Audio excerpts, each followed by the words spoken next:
Hello and welcome to News Tonight. I am Rhoda Mgonzi. We'll dig into it. President Yoweri Museveni has today met and held discussions with a delegation from Italy at State House in Entebbe. The delegation was led by Mr. Mario Savona, the Deputy Head of Mission and Charge d'Affaires ad interim of Italy in Uganda. During the meeting, Mr. Savona informed the President that the new Italian President of Council of Ministers, Giorgia Meloni, wants to renew Italy's relations with African countries. President Museveni responded in the affirmative, and the President also affirmed that Uganda can work well with Italy since the European country has for years been contributing to the development of Africa. On the other hand, Mr. Savona also revealed that next year Italy will have the presidency of G77 and Africa will have a central role because they believe in the opportunities and potential of the continent. He further informed President Museveni that Italy is ready to support Uganda to produce high added value crops through agricultural technology. More later, Italy to launch a new partnership.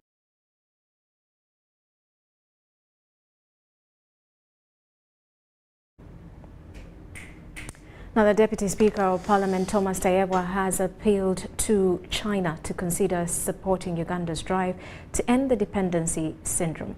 This follows a visit by the Deputy Chairman of the Standing Committee on the People's Republic of China to Uganda. The Deputy Chairman of the Standing Committee on the People's Republic of China to Uganda, Liosang Jiangchun, is on a working visit to Uganda and was received by the Deputy Speaker of Parliament, Thomas Tayebwa, at Parliament.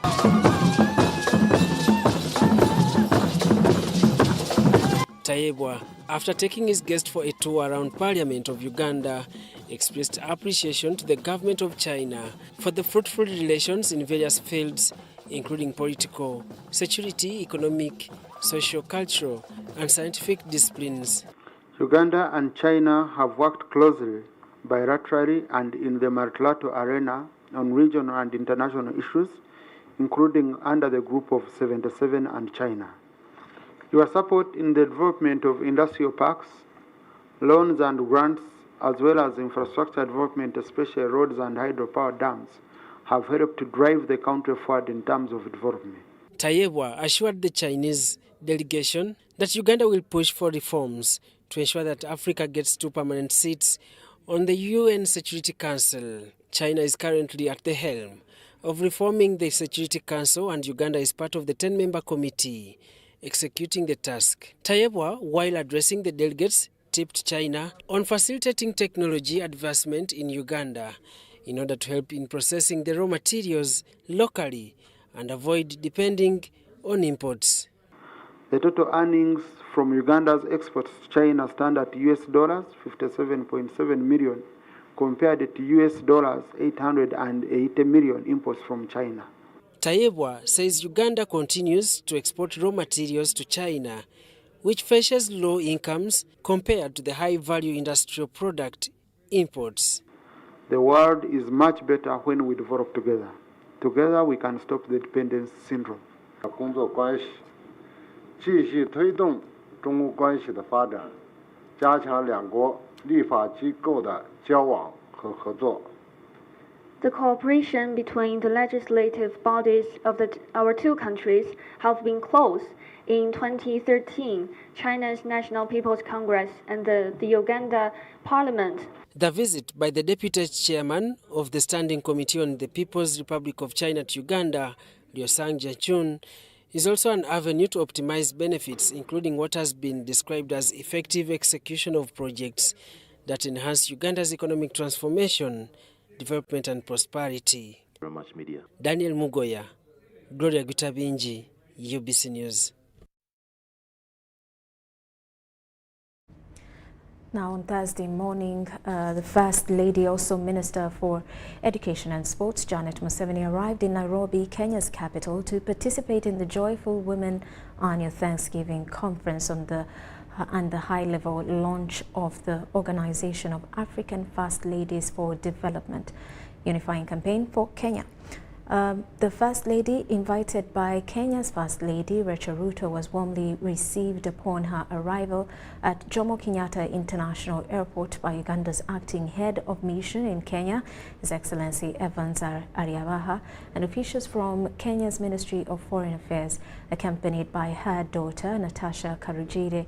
The First Lady proceeded directly from the airport to the Moi International Sports Center, Kasarani, where she participated in the Joyful Women's Annual Thanksgiving event themed celebrating women's economic transformation and unlocking opportunities for significant impact. The Joyful Women organization, initiated 14 years ago by Rachel Ruto, aims to empower women economically, fostering transformative changes in their lives and communities. First Lady of Kenya's vision was to ensure active female involvement in financial decisions shaping households and communities. Mrs. Ruto hosting her African First Ladies counterparts from that's the Organization of African First Ladies for Development, celebrated the 14th anniversary for Joyful Women organization.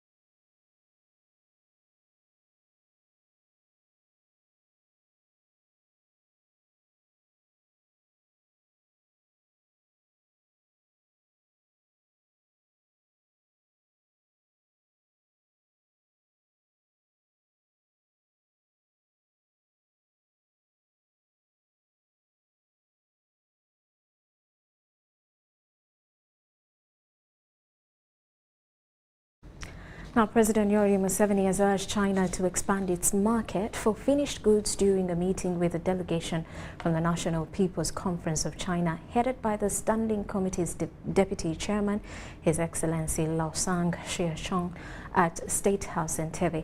He stressed the importance of China opening its market to processed coffee and other finished products, emphasizing that this support is vital for Uganda's prosperity. President Museveni highlighted China's previous gesture of allowing 400 products to enter their country without tax or limit, expressing gratitude for this support and underlining that the significance of trading in finished products rather than raw materials. Acknowledging China's historical support to Africa, President Museveni praised their assistance in various Ugandan projects such as hydro dams, the expressway, the technological initiatives through companies like Huawei. He also thanked China for backing Africa's quest to reform in the UN Security Council and confirmed China's participation in upcoming summits in Kampala. In his response, Laosang expressed China's appreciation for President Museveni's dedication Uganda, China and China-Africa relations. He commended Uganda's progress under President Museveni's leadership and affirmed China's commitment to supporting Uganda's socio-economic development. Additionally, Laosang confirmed China's support for Uganda hosting international summits, highlighting their significance in strengthening solidarity among developing nations. He conveyed President Xi Jinping's regret at not being able to attend in person due to a busy schedule, but assured the sending of a high-level delegation to participate. The meeting witnessed the presence of Ugandan officials, including Deputy Speaker of Parliament, Government Chief Whip, and the Minister for Agriculture and Animal Industries.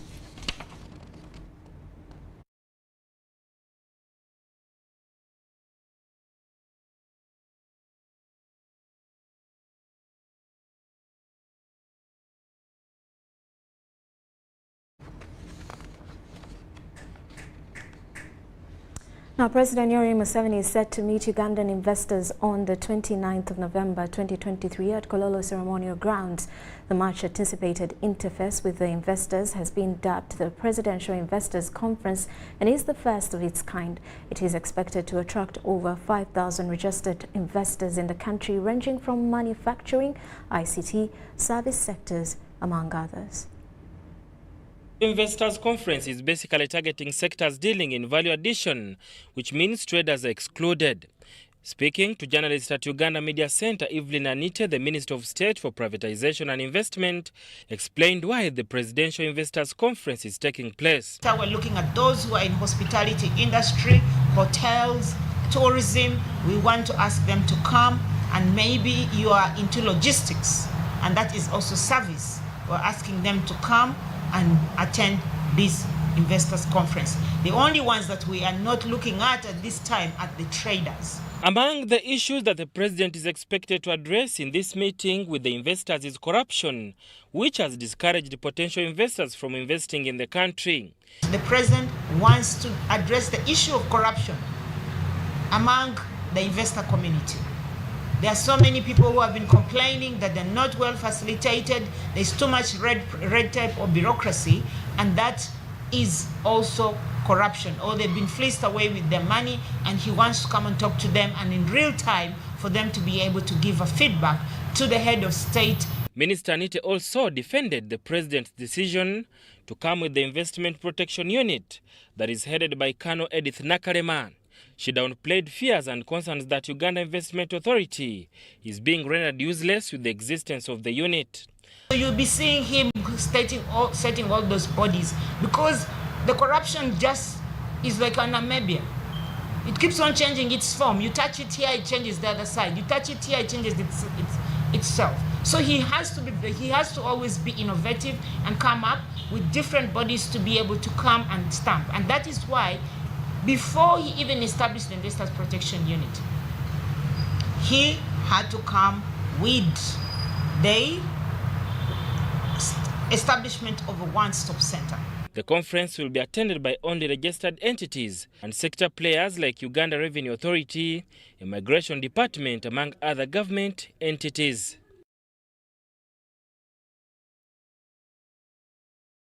Now, the opposition wing in Parliament has described the recent directives by the Speaker of Parliament regarding the boycott as a diversion. Leader of opposition in the House, Joyce Impanga, says their absence in plenary was official. Speaker Anita Among, during Wednesday afternoon session, issued strict directives to counter the opposition who have for the last weeks boycotted plenary. The new directives which the Speaker issued demand for a written apology to her from the accused MPs. They also directed the clerk to Parliament to exclude the MPs from any travel and committee seating, among others. Impanga has addressed the media briefing at Parliament, where he reveals that the Constitution of the Republic of Uganda will determine their fate. On Wednesday afternoon, the Speaker of Parliament, Anita Among, echoed strict directives to immunize the move by the opposition to boycott Parliament sitting. We take personal liability. Who were voted in individually, not as a team. Nobody chased anyone out. Come back at will. Free entry, free exit. So please come back at will. Speaker, whose directive sounded as a last warning, wants the protesters to be excluded from religious travel and attending any committee, among others. If members have decided to be out of the House, then that means they should also not be in the committees, because a committee is an extension of the House. However, the leader of opposition, Joyce Impanga, reveals that the ongoing opposition boycott was formally communicated to the presiding officer of Parliament.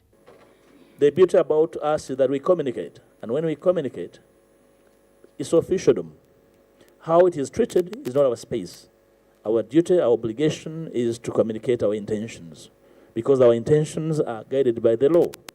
Impanga puts the blame on the delayed response by government after the agreed period of 30 days expired on 19th November 2023.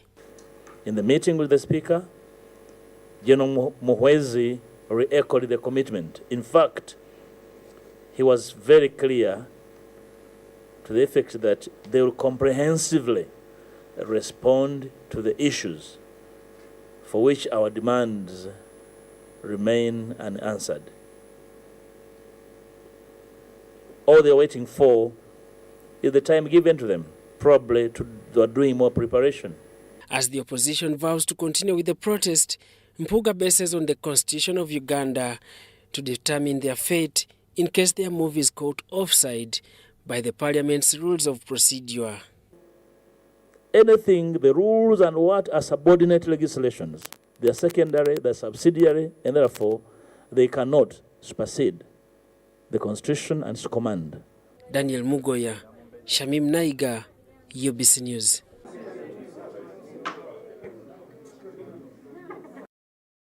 Now, in a solemn gathering at Maya Hill in Sanji, mourners bid their final farewell to Joyce Impanga, whose passing last week left a profound impact. President Museveni, represented by the Deputy Prime Minister Lukia Nakadama, hailed Impanga as a person of unwavering integrity, a sentiment echoed by many.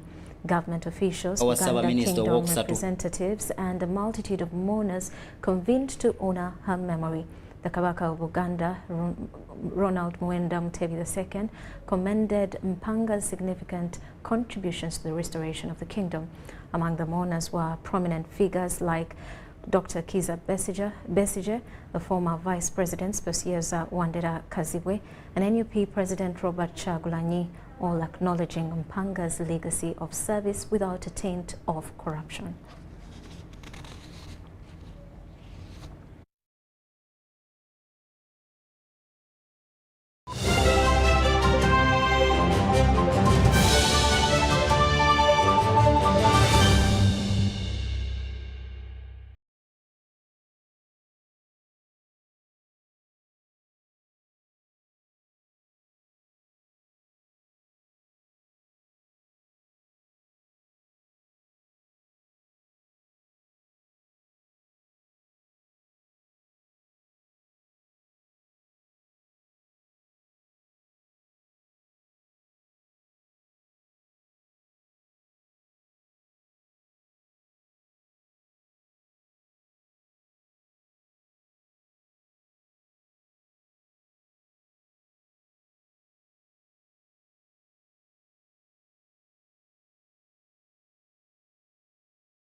Jovia ng'oyolekera ku lugendo luno olw'obulamu nkuwa ekirabo eky'amaanyi agatazizibwa, amaanyi okulabibwa n'okuwulirwa mu mawanga ag'ewala ennyo, okutuuka buli wamu nga yadde togenzeeyo, ensi yonna ng'ekuli mu ngalo.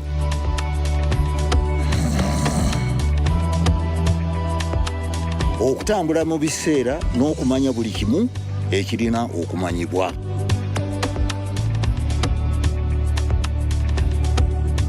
Jovia, kino kye kirabo kyange gy'oli. Tewali kkubo ku ki ky'osobola okukola omukutu nnandameggwa ogwa MTN.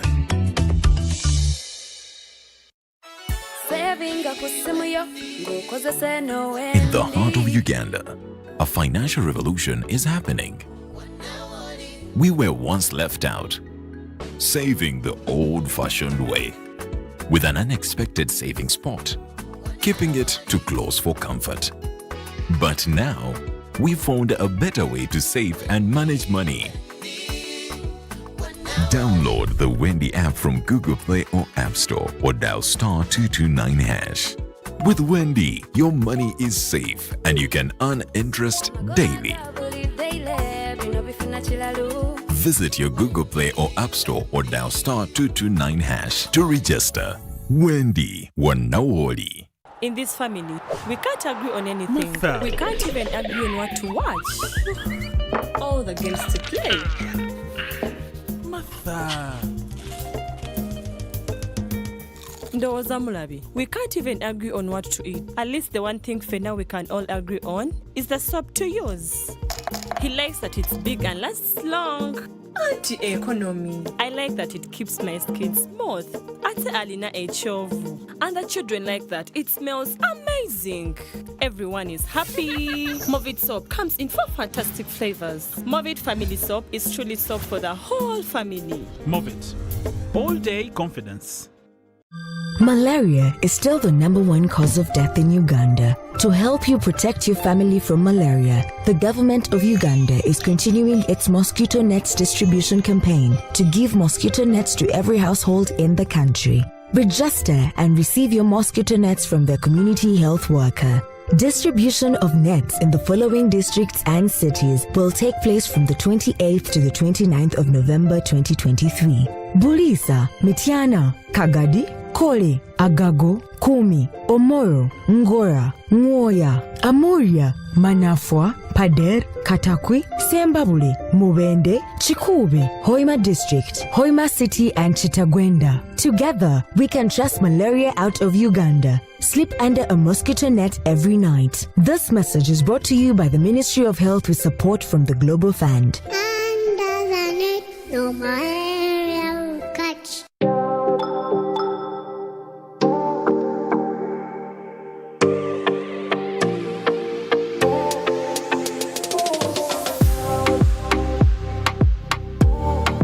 Lagos.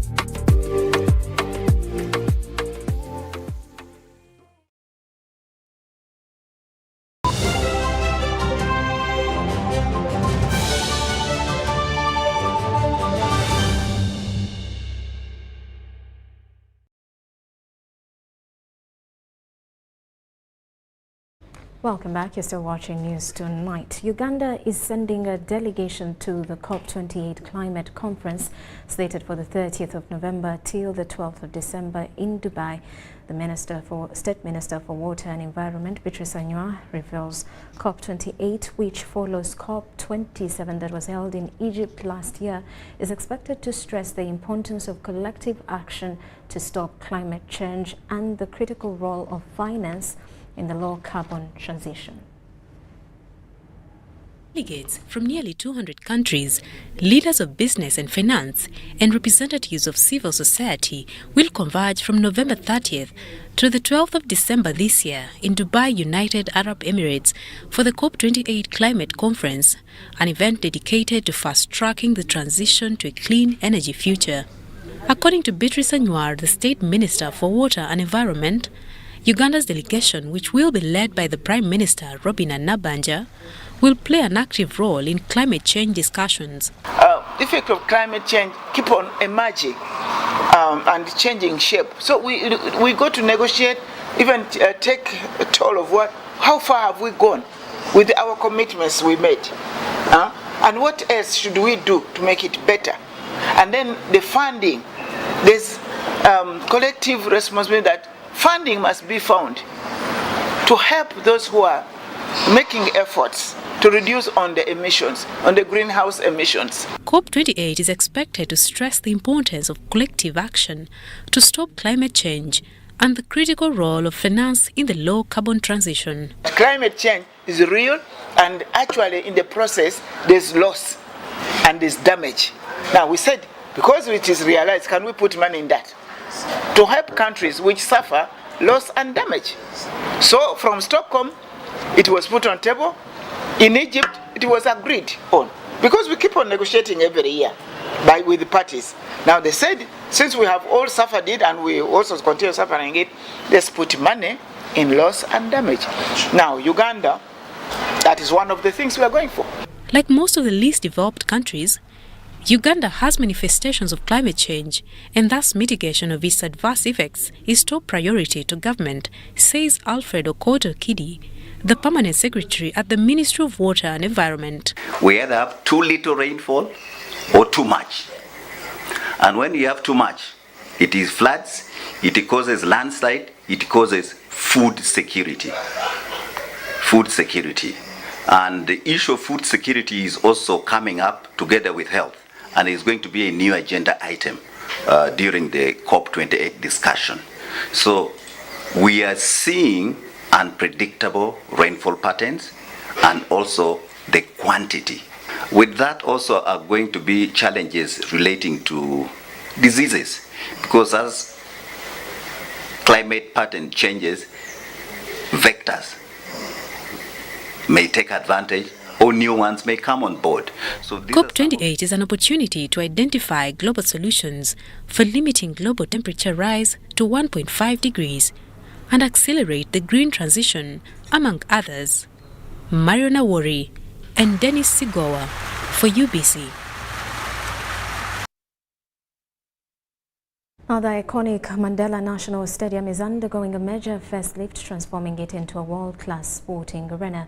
The stadium, also known as Nambole, is being upgraded to meet FIFA and CAF standards, ensuring it can host international matches and tournaments.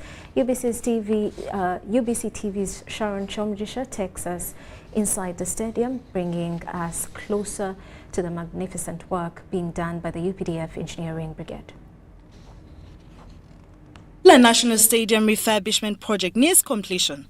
The UPDF Engineers Brigade is working tirelessly to put the finishing touches on this impressive transformation of the stadium. From above, the national colors stand out. These colors are painted on the VIP and VVIP seats in the covered stands. The playing surface, the heart of any football stadium, is receiving meticulous attention. A blend of Kentucky bluegrass, renowned for its resilience under heavy foot traffic and adaptability to shade and drought, and Bermuda grass perfectly suited for Uganda's climate, is being laid and carefully nurtured.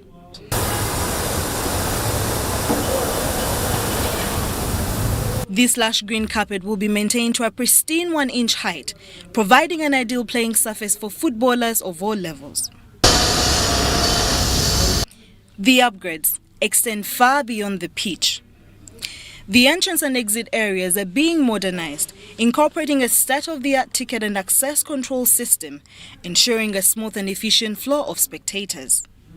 There were these manual entrances, but now stand styles have been made.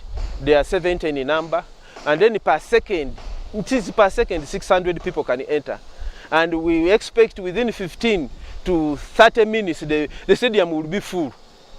Then if there is, in case of any other in case of any danger or what, we expect within 40 minutes people have left the stadium. So all those risk measures have been taken into consideration. A major highlight of the stadium is a dedicated operating area for video assistant referees, which will enable them make accurate and timely decisions using the latest technology. An anti-doping area that adheres to strict international standards, safeguarding the integrity of the sport, is another new addition. For players, new facilities are being constructed to enhance their training and game preparation. Lieutenant Colonel Peter Kidemuka, the project engineer for Mandela National Stadium, is proud of the progress made so far.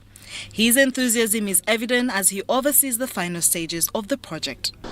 The second phase now was for upgrade and renovation of Mandela Stadium.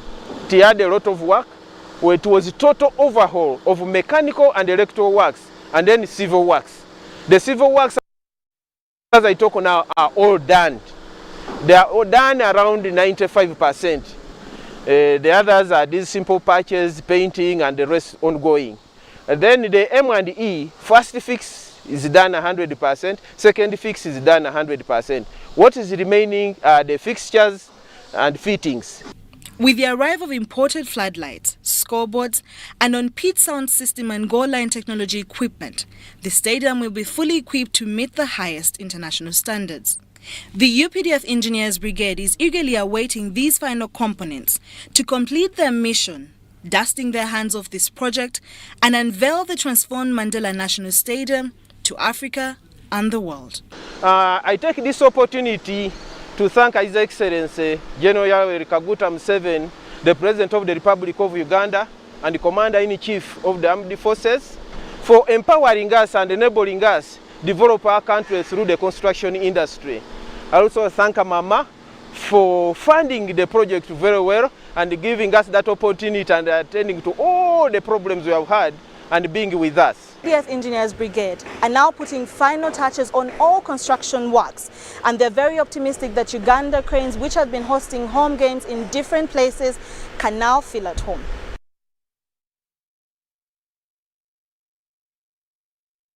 Well, there you go.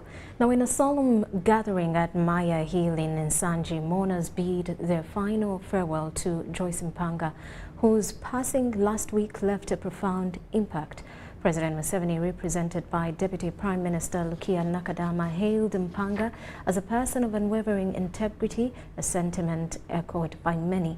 Government officials, Uganda Kingdom representatives and a multitude of mourners convened to honor her memory. The Kabaka of Uganda, Ronald Muwenda Mutebi II, commended Mpanga's significant contributions to the restoration of the kingdom. Among the mourners were prominent figures like Dr. Kiza Besigye, former Vice President Specioza Wandera Kaziwe, and Robert Chagulanyi, all acknowledging Mpanga's legacy of service without a taint of corruption. The late Impanga, laid to rest on 19th, died at 90, received an official state burial, leaving behind a legacy of integrity and service.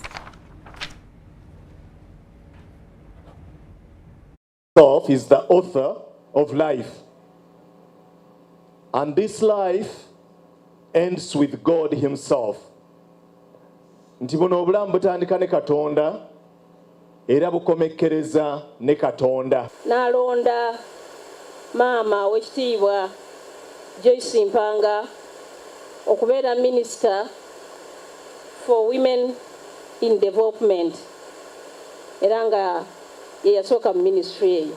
Ebigambo ebyo muzeeyi yabiŋŋambye mbibagambe y'engeri gye yatandikamu okutegeera ow'ekitiibwa Joyce Impanga. She managed to lobby the Buganda government to grant us land upon which Masulita Children's Village is located. And that's where the children that you see on the streets, that we get from the streets, are looked after. Our prayers are with you, her family, and the community, and we say farewell to this great lady who not only nurtured you, but who has also left a distinct mark as a worthy asset to her community and the nation at large. Yasigala alwanirira okulaba ng'ensi yaffe eddamu okufuna emirembe n'enfuga egoberera amateeka era etafutyanka buwangwa bwaffe wadde okutunyigiriza. Abaganda bagenda bagamba nti ono omwana yakuzibwa era yatuuzibwa.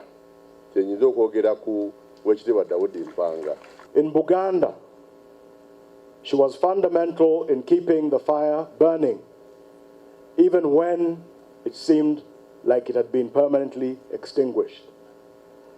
Stood by her husband in exile when they could have easily taken the route of taking jobs and just denying their king and getting on with their lives and getting money. They kept that very, very, very dim ember alive.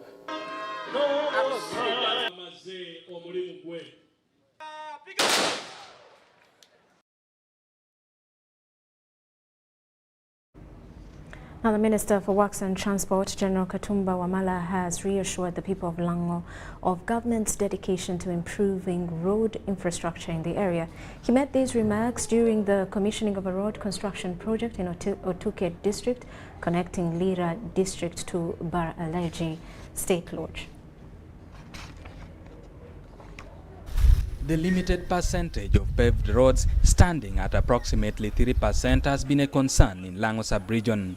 Minister Katumba highlighted the ongoing and future plans, including the rehabilitation of Rekunye, Apache Liraporanga Road and Kamdini roads. Additionally, he says government intends to extend these efforts to include Lira Loy to Abim Road and a security road linking Teso, Lango and Acholi sub-region.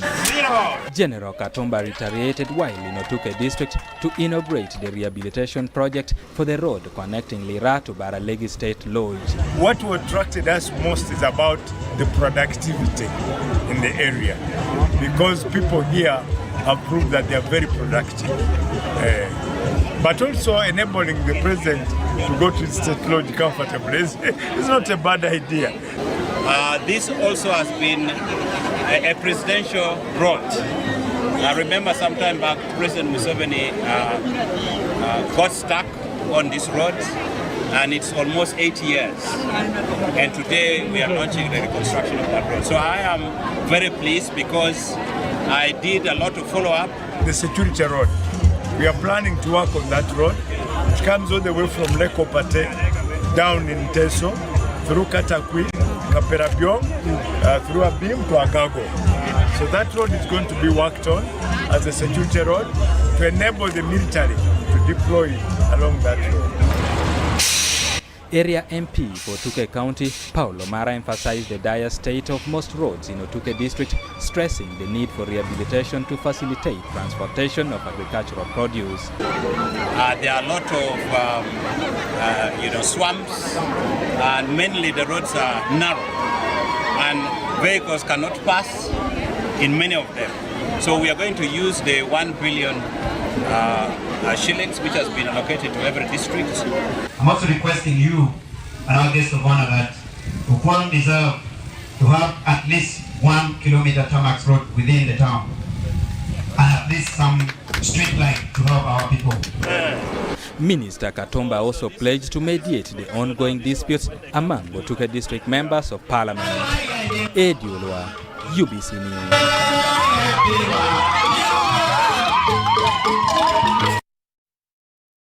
Now, the National Union of Disabled Persons of Uganda is set to petition government over the issues of land ownership and inclusion of persons with disabilities food security. According to the Executive Director Nodibu, Esther Chozira, their petition follows an increase in cases of land grabbing from PWDs by unscrupulous persons and inadequate access to land, where persons with disabilities are many times ignored when it comes to this particular sector, and yet you know that persons, including persons with disabilities, have rights to access land, to utilize land, and to... In their proposed petition to government and other partners, the National Union of Disabled Persons of Uganda are dissatisfied over continued discrimination on most services and programs. Among the issues highlighted in the petition include uncertain measurement of public land allocated to persons with disabilities, unequal access to customary land, land evictions, low representation on the land board and land committees, among others. Some of the challenges our people with disabilities are facing are that not many of them have been able to register their land officially with government and according to the law. So because of that, many people have taken advantage and grabbed their land.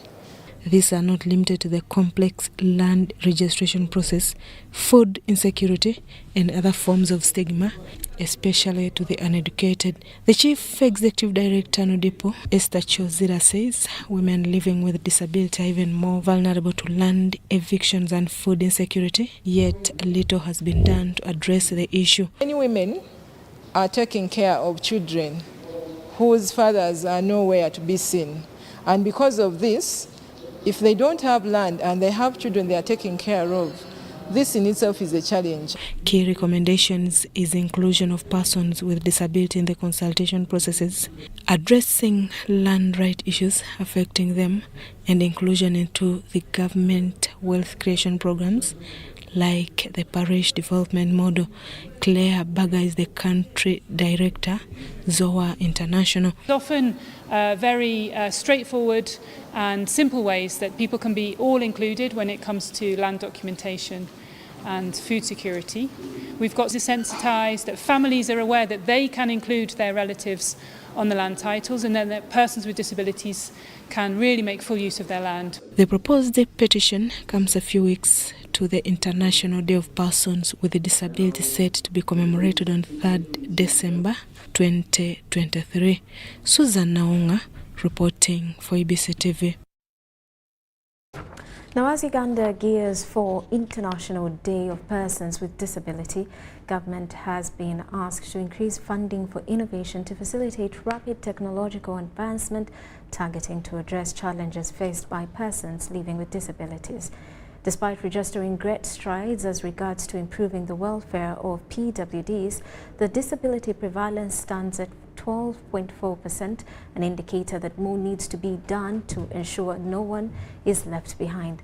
This call was made by State Minister in charge of Disability Affairs, Helena Samo, as she addressed journalists ahead of the International Day for Persons Living with Disabilities at Uganda Media Center.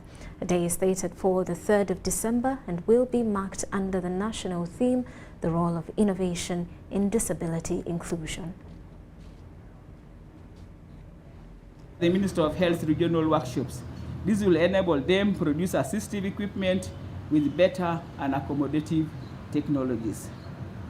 The persons with visual impairments need innovations in terms of adaptive technologies, such as braille keyboards, smarter versions of the braille, text-to-voice computing, talking devices, among other options. These innovations provide better chances of meaningful inclusion and independent living. In the upcoming design of NDP4, deliberate efforts will be made to unpack the needs and innovations required per sector for meaningful inclusion of each category of persons with disabilities. In terms of mental health, innovations in disability will involve better equipment of psychiatric wards in hospitals, extra treatment options for survivors, enforcement of the Mental Health Act 2019, demystifying the causes of mental health, among other innovations. Persons with physical disabilities require innovations focused on powered wheelchairs, functional electrical stimulation to rehabilitate a person with spinal cord injuries, wearable exoskeletons that rehabilitate a person with stroke and other neurological conditions.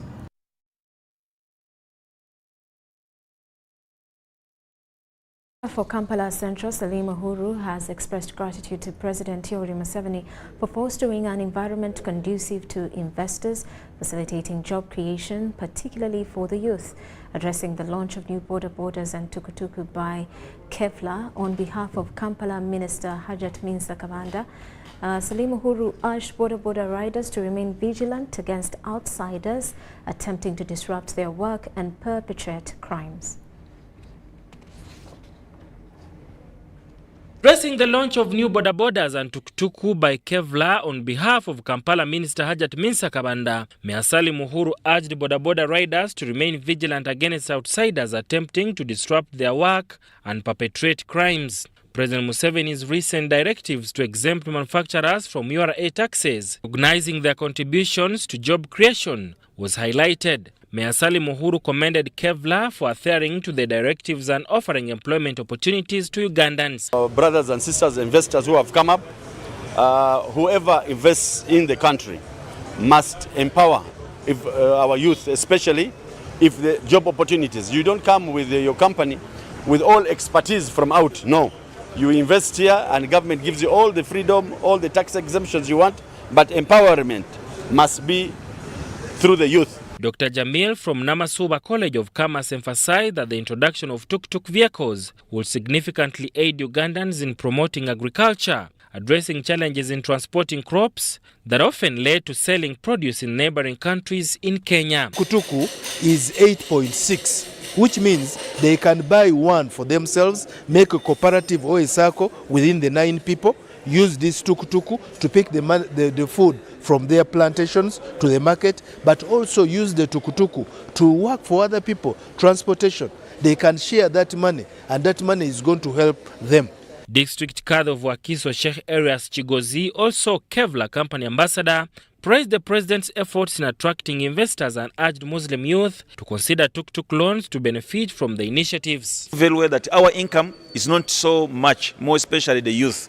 We've got a problem of income. So this time around, we are trying to save the youth from all the corners. The Kevlar company has produced a new motorbike. First and foremost, the fuel consumption is good.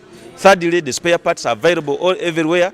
Fourthly, even it's easy to be maintained. Uhuru reiterated his call for vigilance among boda riders against criminal elements, underscoring this message during the launch of Kevlar's bodas and tuk-tuks. Oli avuga boda kuva Nkoma Nsimbi ayingira buyingizi Kampala.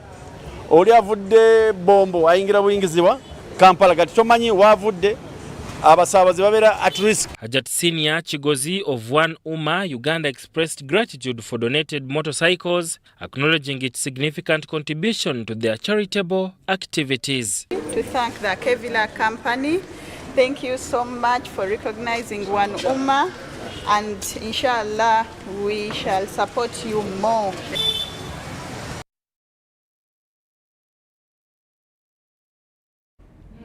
Meanwhile, Minister for Kampala and Metropolitan Affairs Hajat Kabanda has announced during a press briefing at Media Center that division town clerks will conduct house-to-house inspections beginning 1st December this year.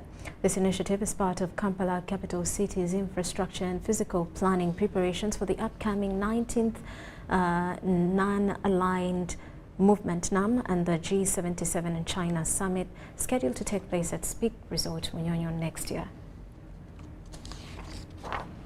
During the briefing, Minister Hajat Kabanda urged Kampala City and metropolitan residents to enhance their residency and trading spaces and emphasize the cleaning, painting outer areas and installing security lighting to improve the overall appearance and security of the premises. Security lighting on their premises. Pave their frontage so that there is a clean entrance to the residences and trading spaces. Beautify by cleaning and greening and avoid littering. KCCA issued a notice on November 9, 2023 via radio and newspaper informing the public that KCCA would carry out inspections to ensure that the residents maintain the city. Highlighting the inspection set to commence from December 1st, Minister Kabanda informed property owners, city operators and the public to ensure compliance by December 20th, 2023 to avoid penalties. Town clerks are therefore going to carry out a house-to-house inspection with effect from 1st December 2023 to ensure compliance to the following: cleanliness, proper sanitation and proper waste disposal in every home and trading space. Renovation of unsightly buildings, painting and adherence to building regulations. Removal of illegal and unsightly structures, kiosks, temporary structures, advertising tools, business signs, shop extensions. Installation of lights in the building, frontages and trading spaces. The Kampala Capital City Act 2010 mandates Kampala Capital City Authority to plan, construct and maintain city roads, oversee physical planning, manage development control and maintain law, order and security in the city.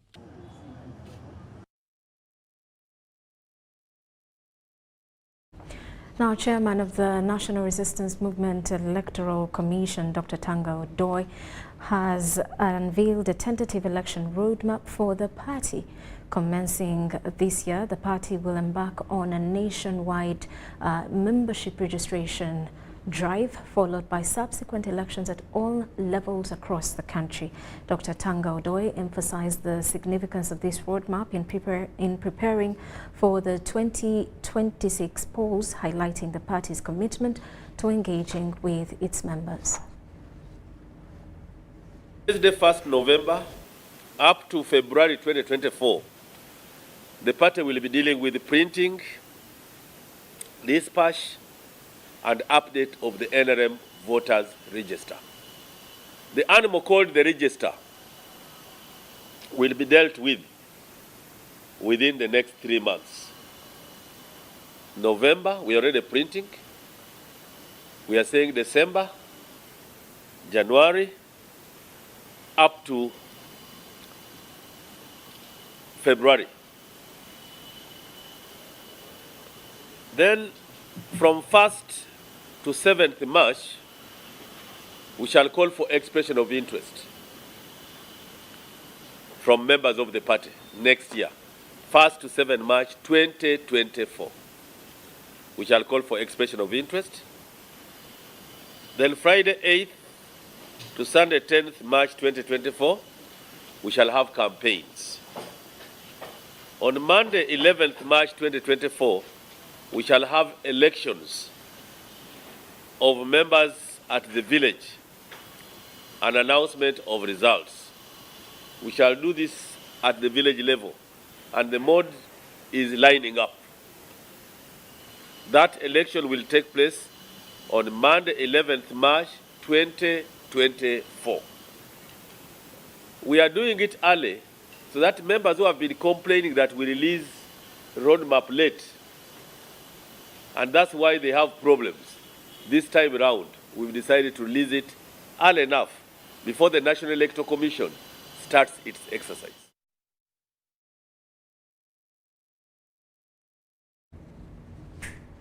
Now, key stakeholders within the fisheries value chain are reporting substantial gains in both volume and value of their traded stocks. Notably, various landing sites encircling Lake Victoria in Kalangala, Mukono and around Lake Choga attribute these positive outcomes to the strategic interventions of the Development Organization, RIS. Under the auspices of the Responsible Fisheries Business Chains project spanning the last 6 years, the donor has diligently worked towards safeguarding fish stocks, promoting the use of standardized fishing gear, and optimizing the trade ecosystem for fish. Enhance regulatory measures and self-monitoring in fishing practices across Lake Victoria and Choga promise improved safety standards, increased fish yields, and lucrative trading prospects. Have the boats which is on standard. We are using the nets which is on standard. We are paying license. We are licensing our boats, and we are advising our fishermen to wear life jackets. A plethora of training sessions delivered by GIZ Responsible Fisheries Business Chains project has empowered numerous fishing communities over the past 6 to 8 years, enhancing their business acumen. The project's comprehensive business development trainings, particularly in fish value addition, have bolstered incomes within groups, particularly benefiting women across multiple districts. Yatuyingiza mu musomo netuyigiriza embalirira ye bizinensi n'enkekkereza. We are taught that we should change our minds of drying mukene. So we are given 8 drying tanks. So I want to take this opportunity to thank GIZ for that. Lakimo, overseeing Lake Choga and its surrounding 17 districts, played a pivotal role in GIZ Responsible Fisheries Business Chains project, enhancing a holistic approach to sustainable fishing practices. They have assisted the fisheries sector in a number of areas. The vessel identification plates, first of all, they helped us to procure those plates. Then they have helped us to register the boats.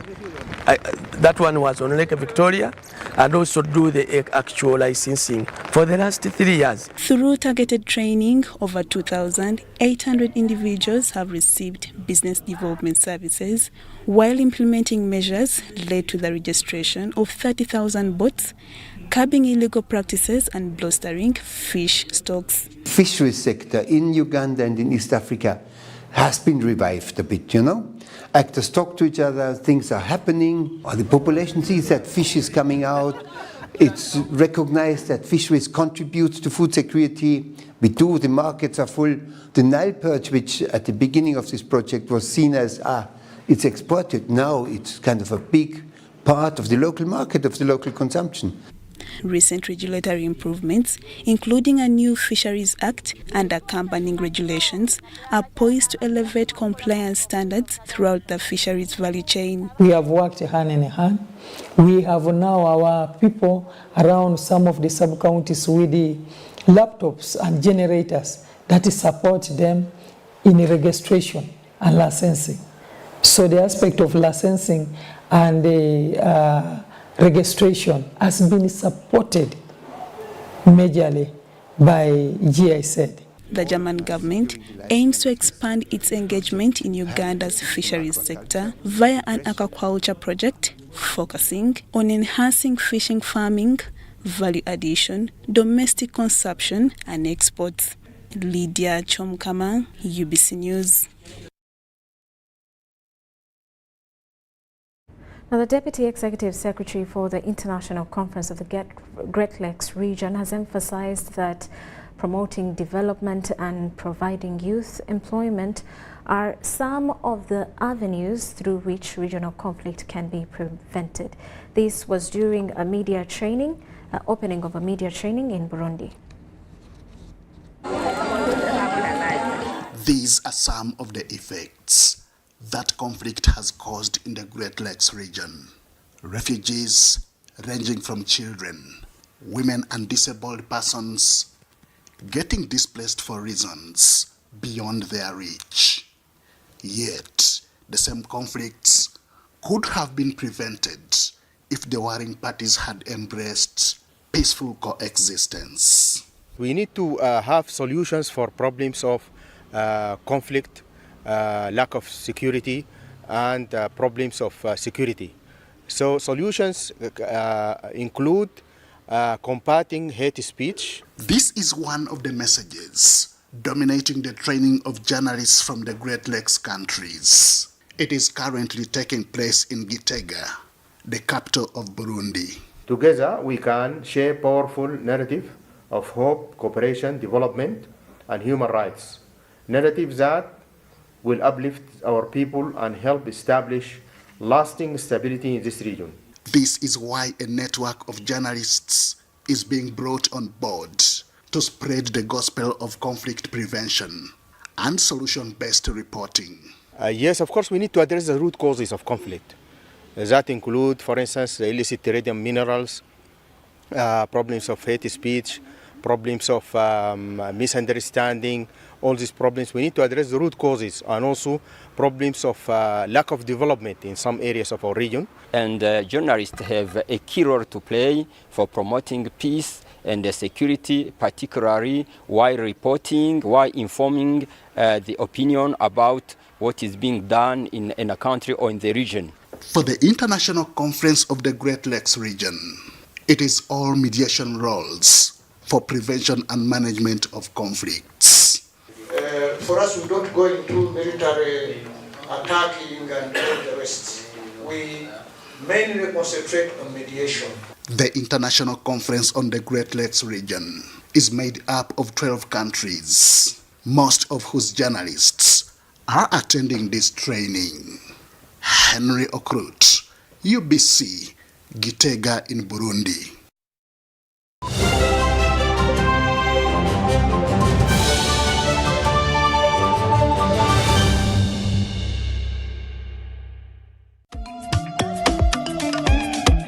Jovia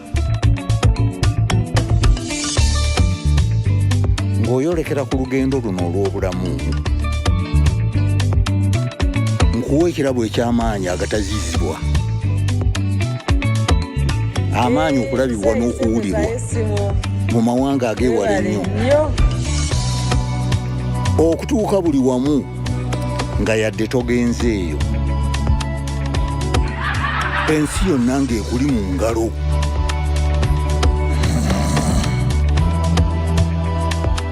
Okutambula mu biseera n'okumanya buli kimu ekirina okumanyibwa.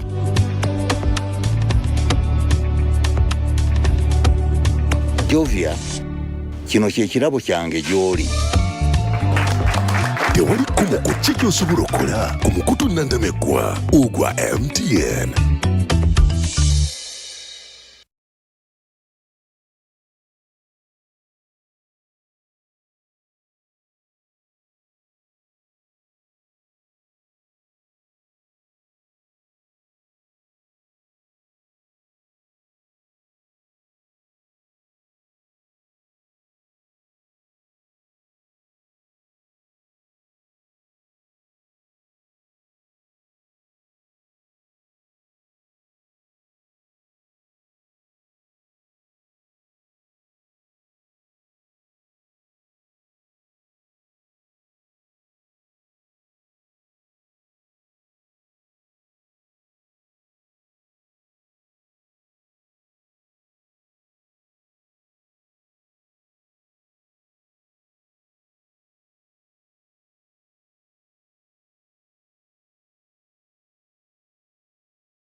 East Africa Brand Award 2023 invites you for the 8th Great Sundowner Sentes Mera Committee from 26 November to 2nd December 2023 full week blast. Keynote trainer Omukenku Funyanzi Julius Chuma Chiwagala Chuma. Topics include Pampers and Vermiculite soil fertilizers production, mechanized banana juice production and preservation, Ganodama mushroom cultivation and castor plant cultivation, aloe vera gel and juice making and castor oil making, bathing and herbal soap production and matchbox making at Tutorial Mall Hall Rooftop from 26 November to 2nd December 2023, 9 a.m. to 6 p.m. Entrance 100,000 shillings or book via mobile money on 0703 152 152. Buy a ticket at 100,000 shillings and get a free tray of saffron eggs, Ganodama mushroom garden and a training certificate.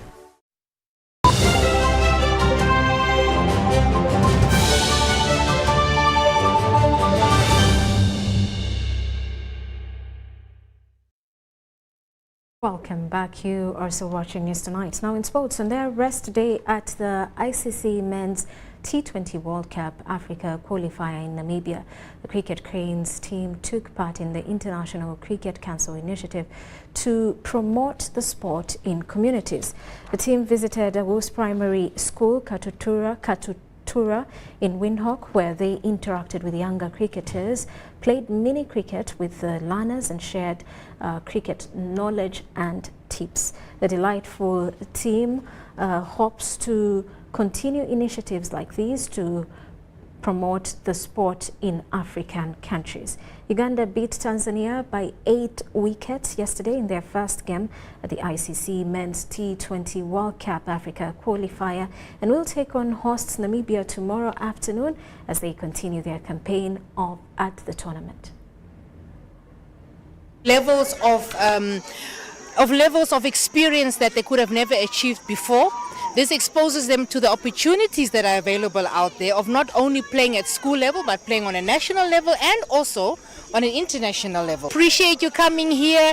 Please do it again in other parts of the country as well.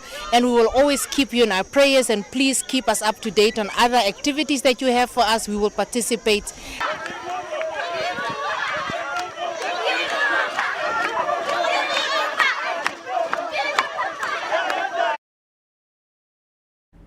Well, that does it for News Tonight. For now, we do return at 10 o'clock with more details. I am Rhoda Ngonzi. Do stick around.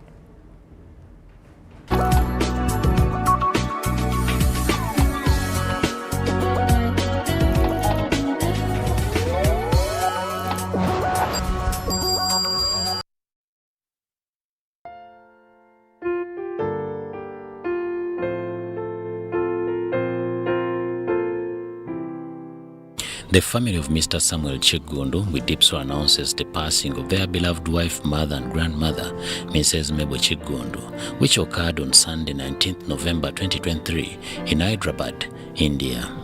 A vigil will be held at the Chigundu residence on Mutungo Hill on Friday 24th November 2023 starting at 7 p.m. A church service will be held at Watoto Church Central Uganda Road on Saturday 25th November 2023 at 11 a.m. Burial will take place at Rensha Kububari Kashari on Monday 27th November at 10 a.m. May her soul rest in eternal peace.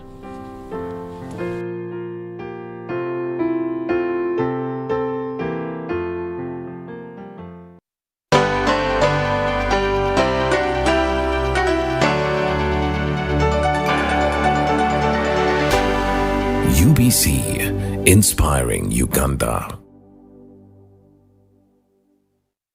Do you need data collection services, data analysis and reporting, monitoring and evaluation systems? Then contact Molt Technologies, a professional research firm that has provided many organizations with timely research solutions for over 15 years. For more information, visit www.mt.co.ug or call us on 0704 913 399 or 0782 602 963. Visit our office in Kampala at Sayuni Complex in Tinda. Mood Technologies, your professional research firm.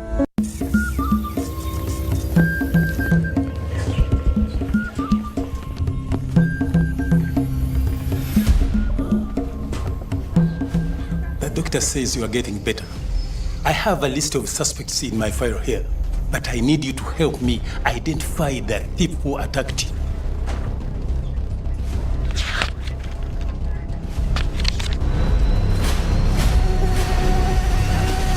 This cat thief again. Malaria is a thief. Don't let it rob you and your loved ones. Prevent it by sleeping under a mosquito net. Clear bushes and all stagnant water around you. If you notice any symptoms, go to a health center near you to test and treat, and ensure to complete your full dose to avoid severe malaria, which could lead to death. West Nile Education Trust Fund announces the 4th annual fundraising dinner to be hosted in Kampala at Kampala Parents Main Hall on Saturday, the 2nd of December 2023, starting at 4 p.m. The Trust Fund targets to support brilliant but needy students from West Nile region to join public universities to study selected professional courses. The fund is currently supporting 28 students in the different public universities across the country. The West Nile Education Trust Fund calls upon all education-loving individuals, corporations, organizations and all well-wishers and associates of West Nile to support this initiative. Tickets are on sale at 100,000 Ugandan shillings per person, 180,000 shillings for a couple, and a corporate table of 6 persons costs 1 million Ugandan shillings. For more information, you can contact Mr. Charles Rakabo on 0772 603 162, Mr. Robert Ejiku on 0772 522 619, and Ms. Carol Andama on 0772 760 210. Jovia ng'oyolekera ku lugendo luno olw'obulamu nkuwa ekirabo eky'amaanyi agatazizibwa, amaanyi okulabibwa n'okuwulirwa mu mawanga ageewala ennyo, okutuuka buli wamu nga yadde togenzeeyo, ensi yonna ng'ekuli mu ngalo.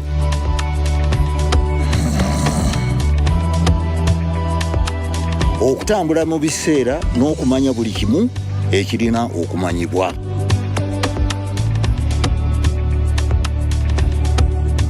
Jovia, kino kye kirabo kyange gy'oli. Tewali kkubo ku ki ky'osobola okukola ku mukutu nnandameggwa ogwa MTN.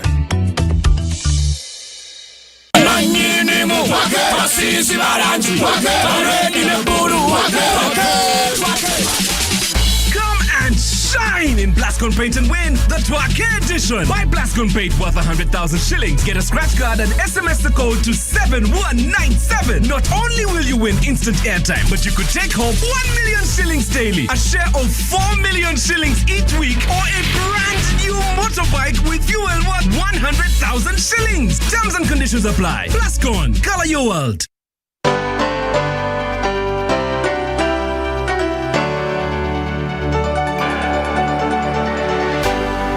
UBC, inspiring Uganda.